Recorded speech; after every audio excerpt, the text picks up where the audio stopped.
his relationship with Kiki Smith started because they met at a rock and roll show, and they started going over to the piers together. Kiki Smith's the daughter of David Smith, one of the great sculptors of the 50s, 40s, and 50s and 60s. And, but she was basically untrained in that she didn't go to art school.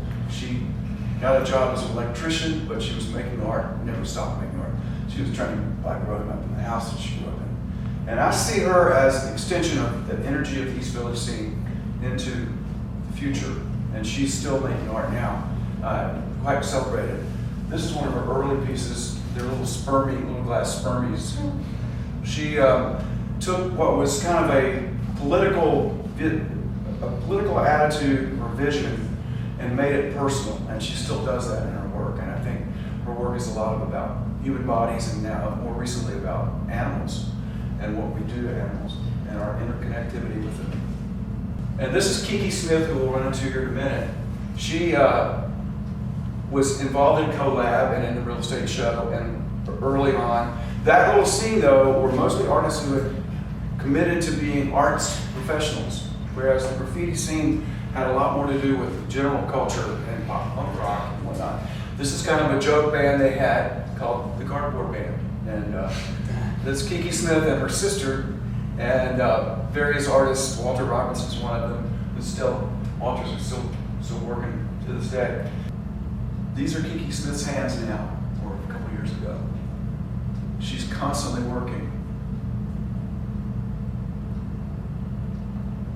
This is one of her pieces of sculpture.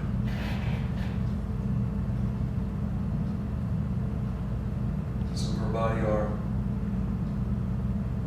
She makes the global personal, and I believe it synthesizes what went on in that period of energy, and it extended into our time now.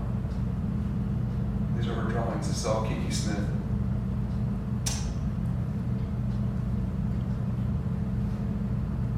And she's become very involved in animal rights as well.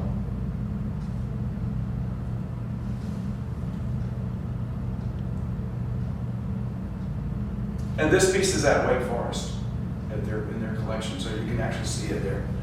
Identity, politics are probably the most, the legacy of the East Village scene that still exists with us the most. Also, graffiti continues to be a style that is a successful style, and political art too. But I think the identity politics have got the largest, have made the most impact on our period today. So I'm going to end there because it's time to end, and there's more to say or more to see, but I really would love to hear what you guys think about this energy and where you might see it anywhere in the world now, art-wise.